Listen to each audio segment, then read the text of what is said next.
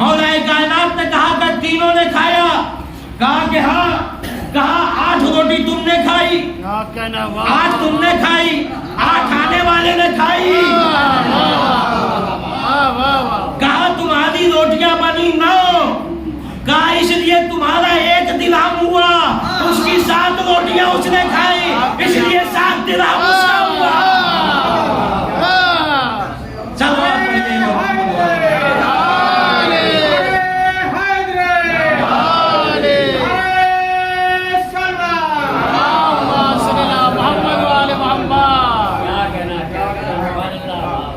بیت کی منزلت سب سے افضل ہے۔ اہل بیت کی منزل وہ ہے جہاں انسان کو کچھ ہی نہیں سکتا۔ جب سرکار دو عالم نے ارشاد فرما دیا کہ علی کو کوئی پہچان ہی نہیں سکتا، پہچان لو، اگر کوئی علی کو پہچانتا ہے وہ میں پہچانتا ہوں یا اللہ۔ زبردستی کا لوگ پیچھے پڑے ہوئے ہیں 1400 سال سے، اور ہر جگہ ذلیل ہو رہے ہیں، خوار ہو رہے ہیں، ہر دور میں، ہر زمانے میں یہ خوار ہو رہے ہیں۔ اچھا، ہماری جو تاریخ بھی لکھی گئی ہے وہ اس طریقے سے لکھی گئی ہے کہ اس میں کہیں بھی جہالت کا پہلو نہیں رکھا گیا، یعنی کسی درہم و دینار کے سائے میں ہماری تاریخ نہیں لکھی گئی ہے۔ ہماری تاریخ کسی دربار میں بیٹھ کے کسی بادشاہ کے اشارے پہ نہیں لکھی گئی ہے۔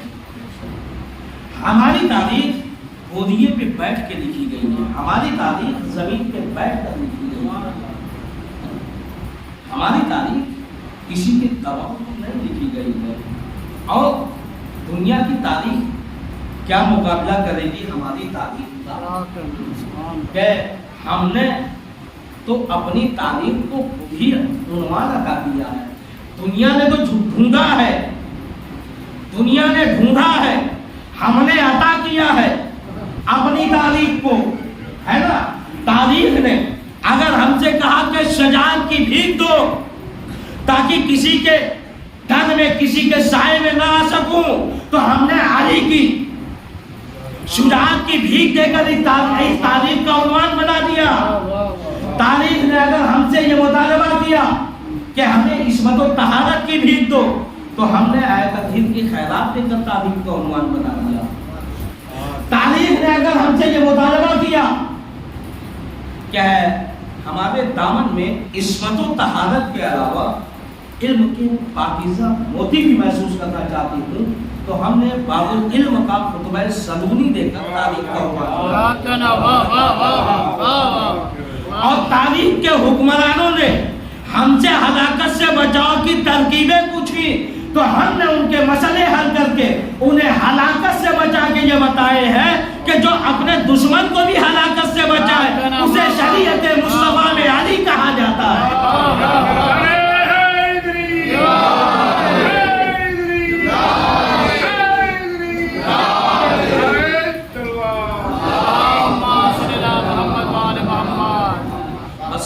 آخری چیز یہ زمانہ کبھی بھی اہل بیت علیہ السلام کی غلامی نہیں کر سکتا۔ زمانے نے بہت چاہا کہ اہل بیت کے ذکر کو مٹا دیا جائے، انہیں ختم کر دیا جائے، اور مولا کائنات کے بہت سارے القاب ایسے ہیں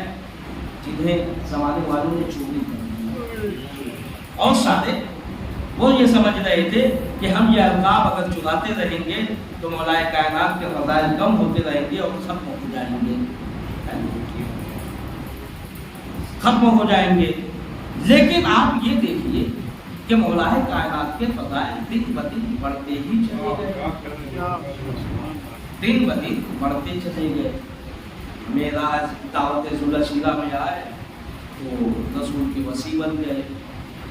میدان میں گئے تو ہر جنگ کے فاتح بن گئے، بستر رسول پہ سوئے تو رسول اللہ وجہ اللہ علی وجہ اللہ بن گئے، اور میدان غدیر میں گئے تو مولا کائنات بن گئے۔ لیکن اب یہ زمانہ مانے نہ مانے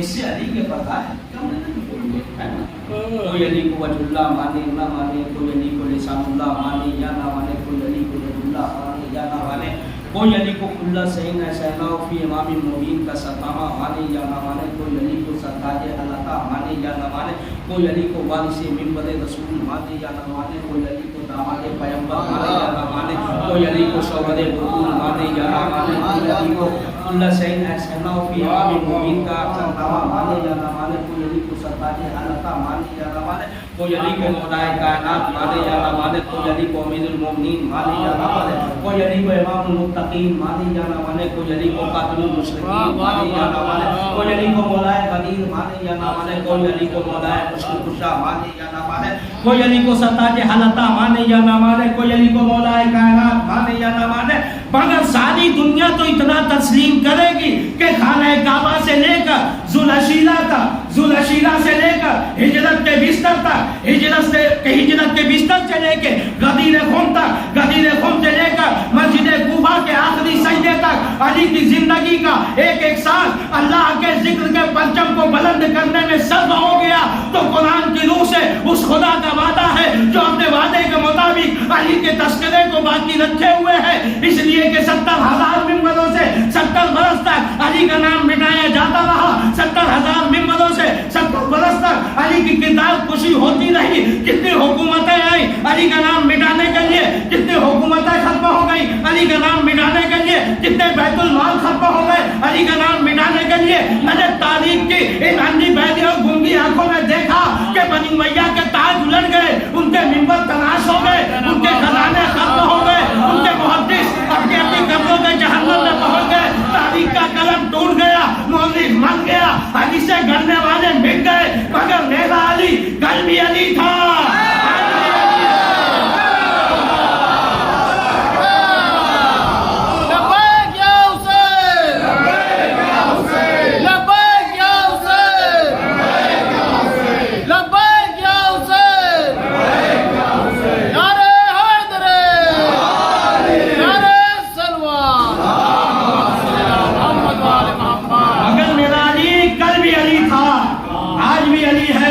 قیامت تک علی رہے گا،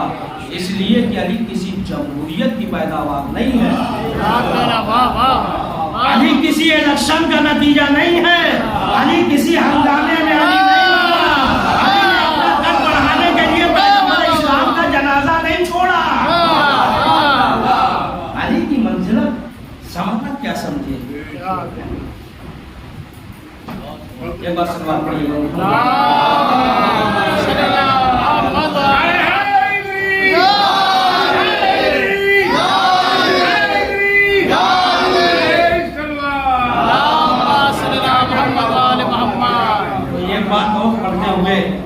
ایک بات اور کہ علی کی منزلت زمانہ کیا سمجھے؟ اللہ نے تو زمانے کو دکھایا کہ علی کی منزلت کیا ہے، کہا کہ پورے زمانے کو علی کے در پہ آنا پڑے گا۔ مسلمانوں کا قبلہ اول کون سا ہے؟ بیت المقدس۔ بیت المقدس اس وقت تھا قبلہ تھا مسلمانوں کا، لیکن جب لوگوں کے دلوں میں منافقت پیدا ہوئی تو اللہ نے زمانے کو دکھا دیا کہ علی کے زچا خانے کو تمہارا قبلہ علی کے در پہ آؤ نہ آؤ، علی کے زچا خانے سے آنا پڑے۔